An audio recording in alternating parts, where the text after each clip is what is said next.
Vous êtes en direct sur RTI 1. Bonsoir et bienvenue aux informations brèves. Un conseil des ministres a eu lieu ce mercredi au palais présidentiel en présence du chef de l'État.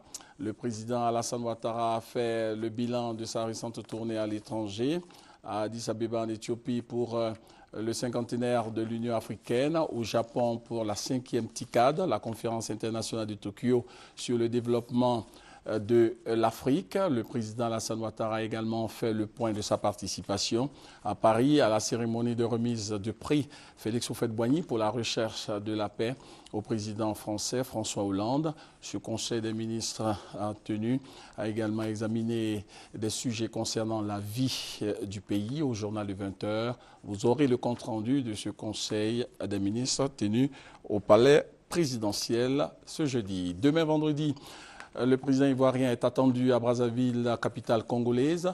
Le président Alassane Ouattara est l'invité de Denis Sassou Nguesso, président de la République du Congo. Cette visite d'État de 3 jours est qualifiée d'historique parce qu'elle est la première d'un chef d'État ivoirien au Congo.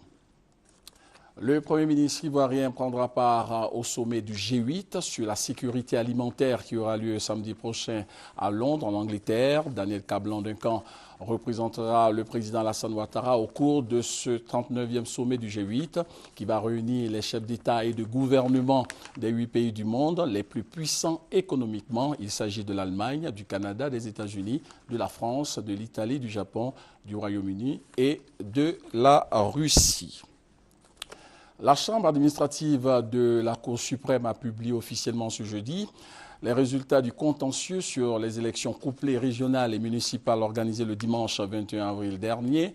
Au total, 102 requêtes ont été formulées par des candidats de 81 communes et 16 régions.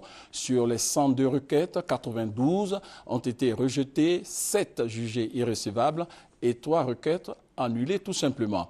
Après donc plus de 2 mois d'enquête et d'analyse des dossiers, la Cour suprême a donc tranché et rendu public les résultats définitifs dans ces 81 communes et 16 régions de la Côte d'Ivoire. Nous reviendrons sur ces résultats au journal de 20h.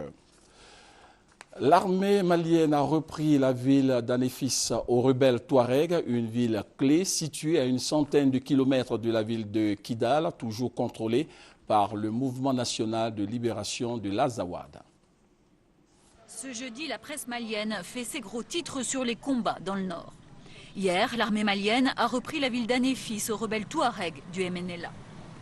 À Bamako, l'opération est d'autant mieux accueillie qu'il y a quelques jours, ces mêmes rebelles avaient expulsé les populations noires de Kidal, leur fief. Je suis très content, mais jusqu'à présent, ce n'est pas au bout.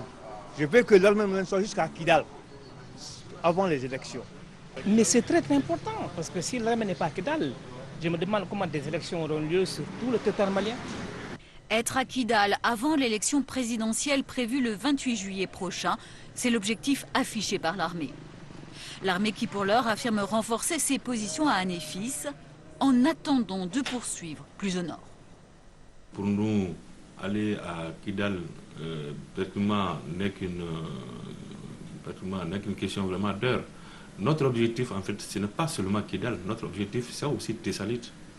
C'est investir toutes les zones encore sous occupation de ces groupes armés. Un regain de tension dont on a beaucoup parlé hier à Paris.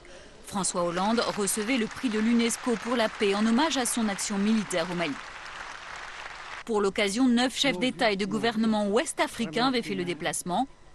Entre les remerciements d'usage, c'est surtout de l'avenir du Mali dont il a été question et de l'élection présidentielle. Le président Doukounda Traoré a eu une nouvelle fois le courage de confirmer que les élections se tiendront donc à la date prévue. Quand je dis à la date prévue, ça veut dire dans tout le Mali, dans toutes les villes du Mali, et donc à Kidal. Et aucun groupe armé ne peut rester armé au Mali. Groupes armés Touareg, autorités maliennes, tous se retrouveront demain vendredi à Ouagadougou pour des négociations sous l'égide du Burkina Faso. Un calendrier resté inchangé malgré les derniers combats.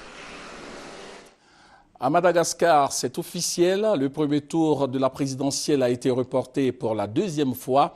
Le gouvernement a décidé de le programmer pour le 23 août prochain au lieu du 24 juillet comme initialement annoncé. Une décision qui risque d'isoler un peu plus la grande île par rapport à la communauté internationale. Une escale dans le domaine du sport avant de refermer ce flash du football.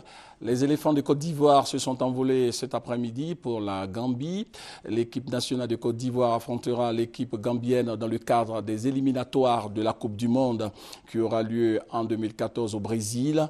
Le match Côte d'Ivoire-Gambie aura lieu le samedi 8 juin prochain à Bakou, sur place en Gambie. Fin de ce flash, on se retrouve à 20 h pour le point complet de l'actualité ici en Côte d'Ivoire et à l'étranger.